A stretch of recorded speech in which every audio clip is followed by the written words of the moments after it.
Hi, everyone, and welcome back to Forethought, a podcast series dedicated to raising awareness about mental health and well-being through lived experience stories. So today I'm joined by Melanie Greblo to discuss domestic and family violence and the amazing work that she and the team are doing in the space with Humans of Purpose and its Academy. So Mel, thanks for joining us today. How are you?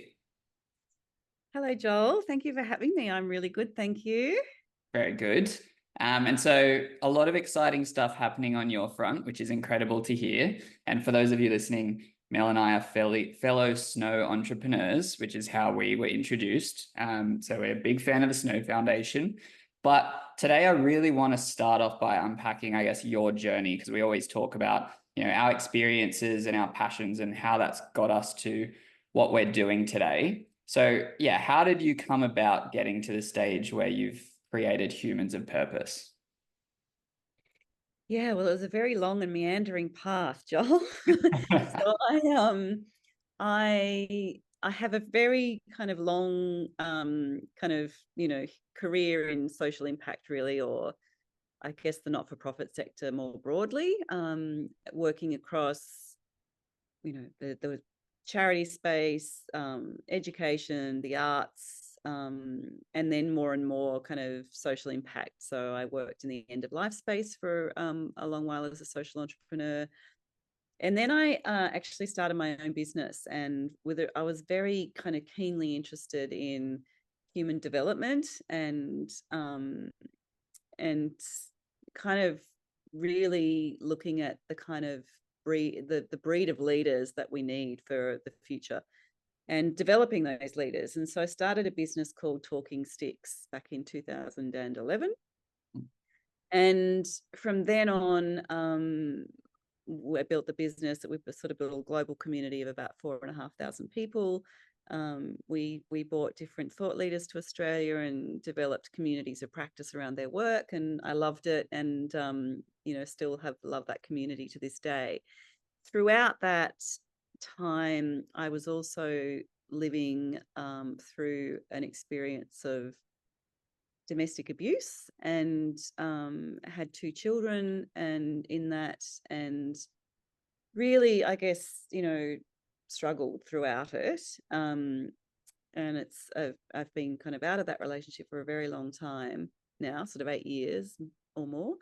And it was probably, I don't know, 4 or 5 years ago, where another part of that experience led me to really kind of, I guess part of the kind of, the real catalyst for what I'm doing now is that at my lowest of lows during that journey, all I could think in the end, no matter how dark it got for me, was how lucky I was that I mean, I lived in a beautiful part of Australia up on the northern beaches of Sydney. Um, I had an incredible network of friends. I had family who supported me from afar. They were all interstate. And I had a job. Like, I had my business. It suffered enormously, but I had my business and I was financially independent. And over the penny dropped for me around how hard this must be for particularly women who were going through, what I was going through or worse, and didn't have any one of those things or all of those things perhaps. And it made me realize that for those women, the thread that holds you to this world is very fragile, basically, from a kind of a well-being perspective, a housing stability perspective, everything. So and obviously we know that through data now. We know that through some fantastic research that's been published by Dr. Anne Summers. We know that women in situations of domestic and family violence face a really stark choice, and that is to either stay in the violence or leave and be plunged into poverty. And Mm, it's kind of almost as black and white as that, which is really scary.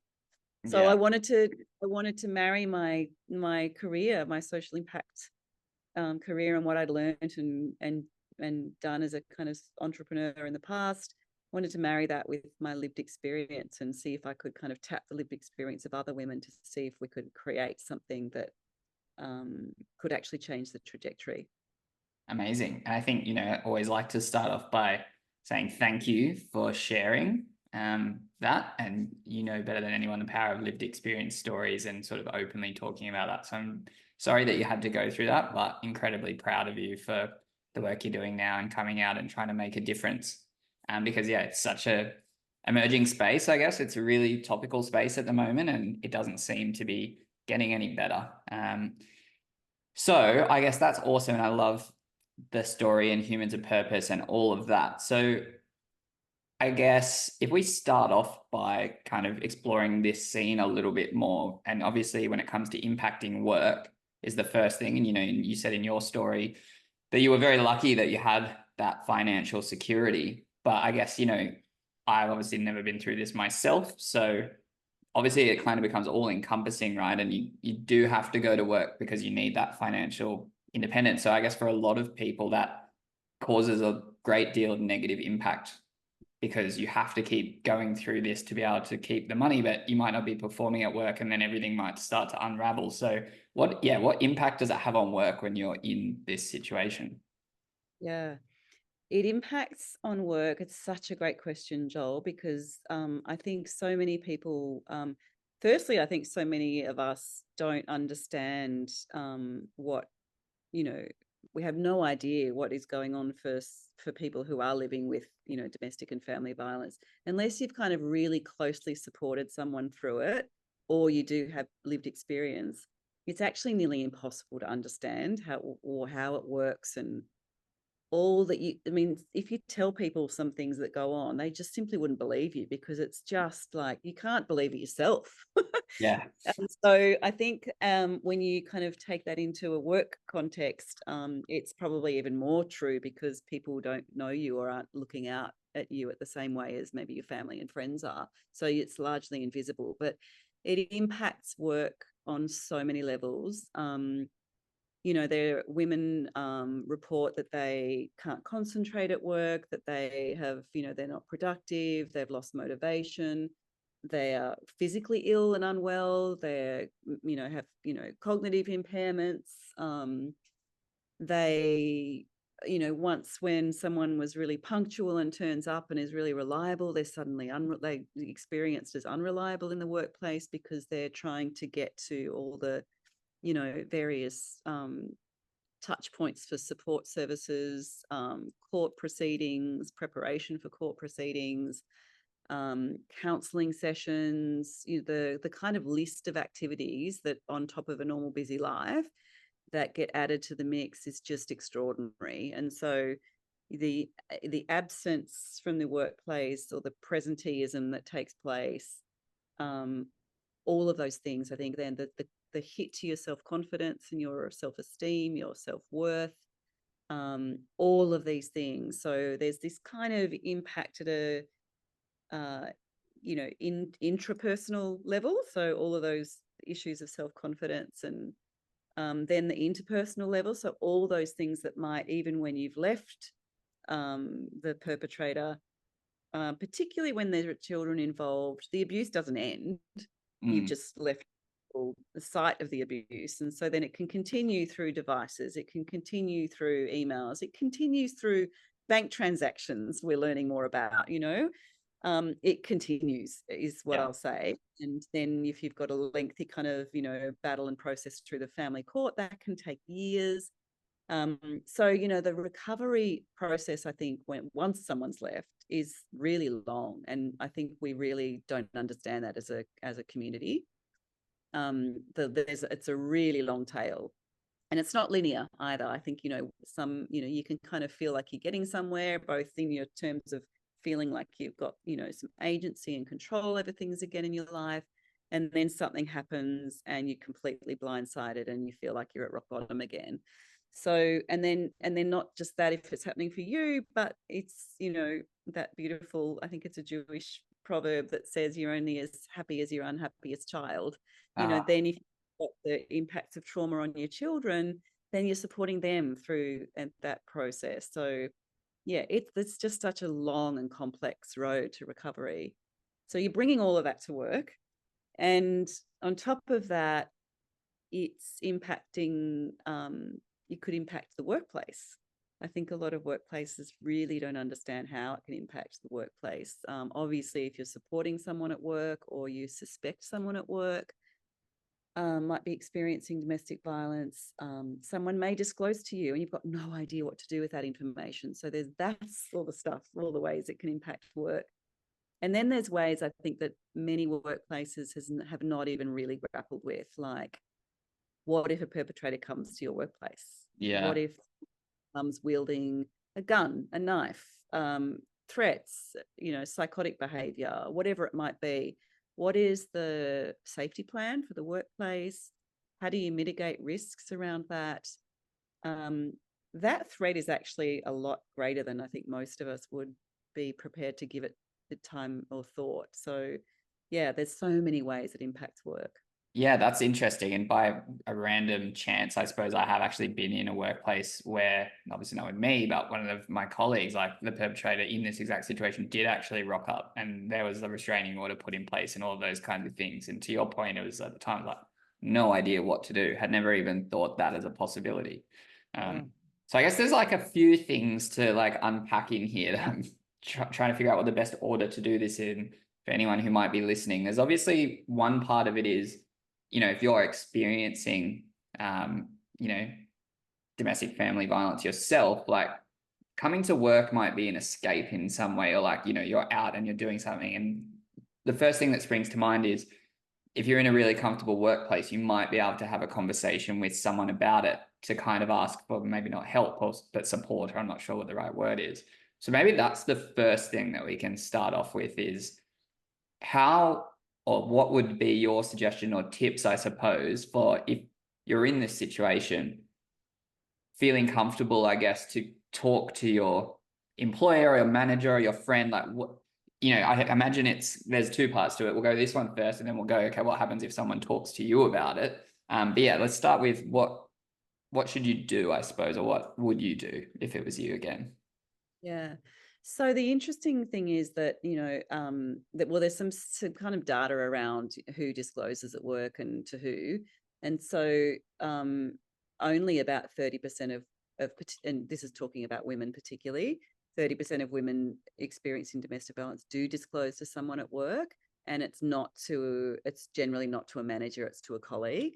Yeah. And so I guess, that we see some organizations training up team leaders and managers and executives around how to respond. But I think it's more that we need to kind of really get across the whole organization, because it's often colleagues that are being disclosed to.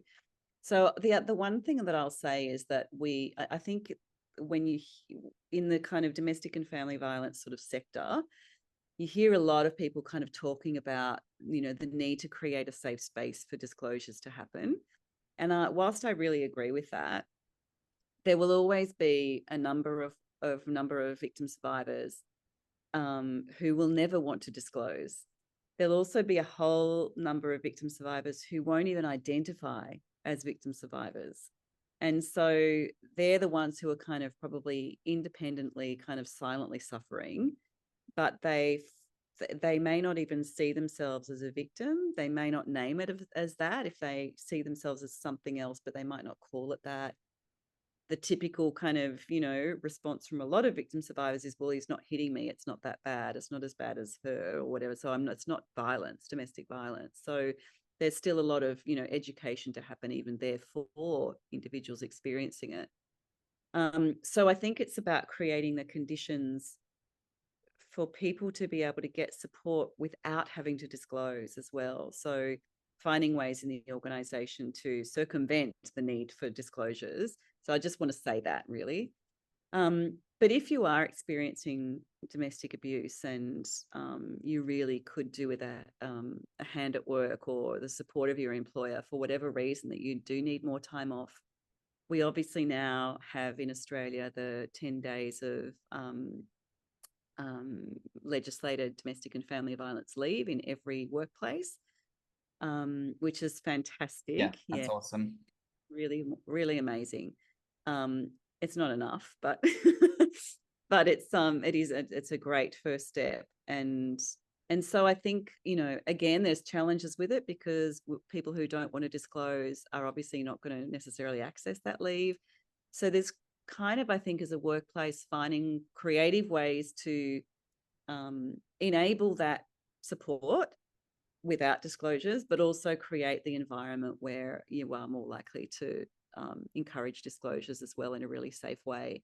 So if you are that person, you need support at work, and you do have a friendly team leader or boss, I think the message I'd love to just share is that it's one of the most courageous things you'll ever do, but it's amazing if you can share, and just to know that you're absolutely not alone.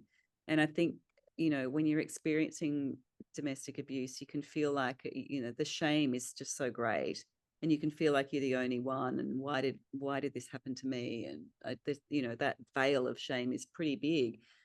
But I think that is, we're starting to see a bit of a shift around that, because it is just so pervasive. It's everywhere. It's affecting every kind of person across the spectrum of society, leaders at work, executives, CEOs, right down to, the most junior roles in an organization. And so what I would say is take heart in that you're not alone, and you're not the only one, and you'll be actually really, hopefully, pleasantly surprised when you do choose that kind of person that you can confide in at work, that you will be supported and understood and believed, and that, because it is sadly more and more prevalent, and more kind of discussed in the workplace, which is really positive. Yeah, one word that you just said then that was, I found like particularly difficult to hear was believed. And I imagine that's, you finally got the courage to kind of bring this up with someone, and then you kind of get just shot down straight away as like, that can't be a thing. And so that must be, I guess, really one step is if you're on the flip side of somebody who's chosen you to be the person that they're going to, mention this to, is the flip side of this coin that we kind of get to, I guess, is, what do you do? Because it's all good to, as a business or a workplace, say, we're really friendly with this kind of thing. But if you don't have the right training or tools when it actually happens, same with a lot of mental health topics, like what do you actually do? And you have to be prepared to listen and take action, right? So that's probably, I guess, the next step is, I would have no idea what to do personally. And that's something now, after talking with you, I'm going to have another chat with you to be like, all right, Mel, if this happens to me and someone discloses to me, like, what should I do? So maybe let's, I guess, start with that, like start with it in the workplace, I guess, because like you said, that might be the safe place that someone's out of the house and out of that situation, and they're in there, they got their bestie at work. It's like, cool, I'm going to finally disclose this. I've disclosed it. If you're the bestie at work or the manager at work, what do you do, I suppose? Yeah, it's the kind of critical, kind of almost first responder kind of moment. And so it's so important that we kind of build our capacity to have these conversations. And first of all, I would say to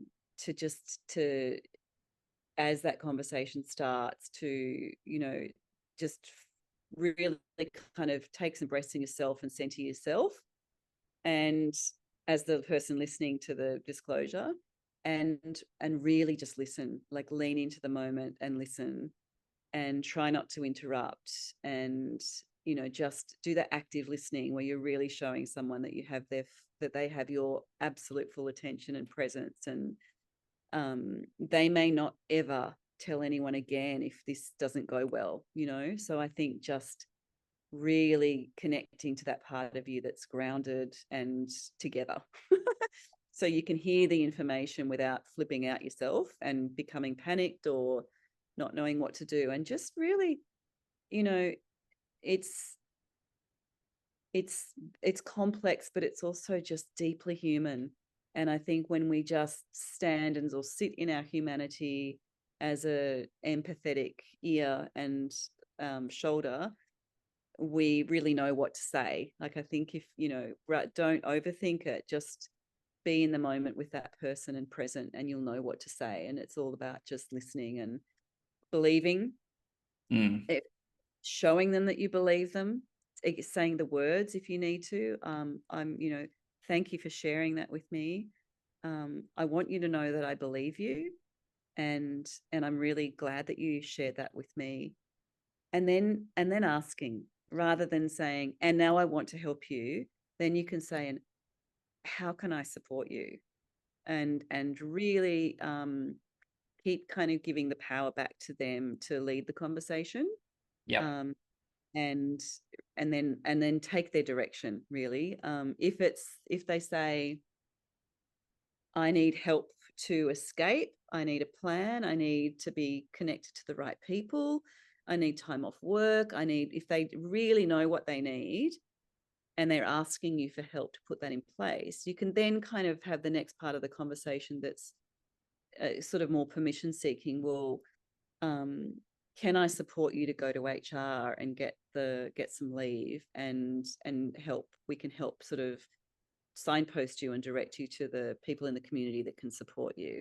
And so again, the workplace needs to have these things in place. Who are your go-to providers that you can refer people to outside of 1-800 Respect? Like, do find some local supports, or if you're a local business, or really make some effort around pulling together a bit of a list of people that can be contacted and referred to. And then again, follow their lead. And if they say, actually, I don't need anything right now, I just needed to tell someone at work, I just feel like I needed to share it. And then I think you just need to really sit with that. And you certainly can't disclose private information like that to someone else at work unless they've given permission. And so, unless, of course, you have immediate fears for their safety or their safety of their children, absolutely, or the safety of the workplace and their colleagues, then you would absolutely have to talk to someone in HR about it. But again, all of these are then become a huge kind of risk management kind of process, and really needs to be thought through with the organization and planned in advance. Yeah, I think, Any yeah. crisis.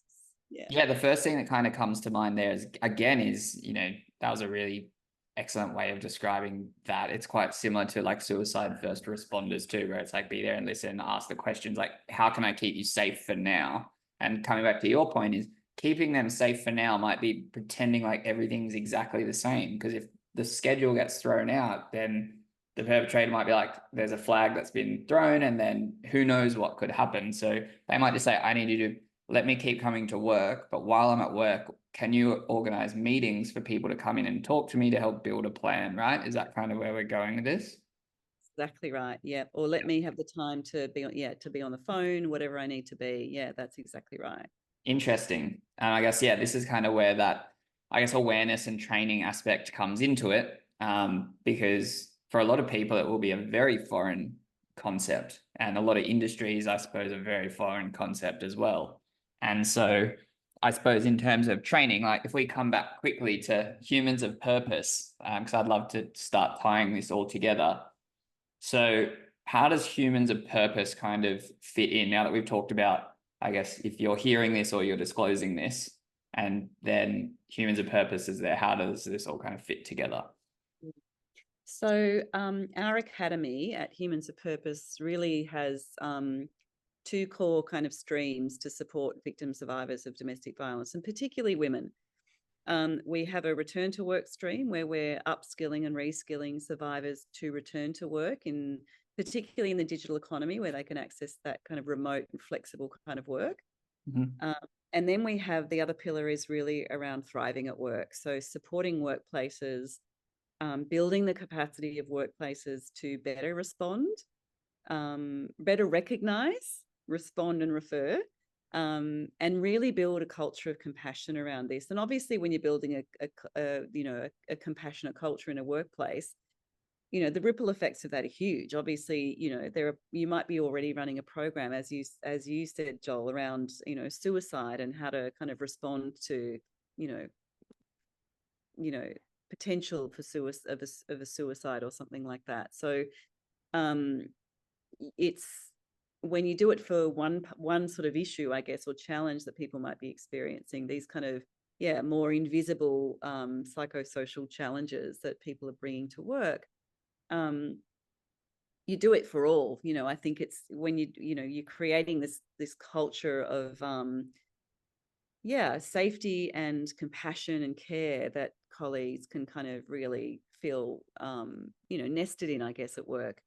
So our Thriving at Work pillar is about that, building capacity workplaces, but also kind of uniquely, and we work with partners to deliver that capacity building and training in organizations. And we can start at like auditing, your domestic and family violence kind of entire framework of your policies, your procedures around it, your safety plans, your everything, and the training that you kind of want to deliver, to the entire workforce usually.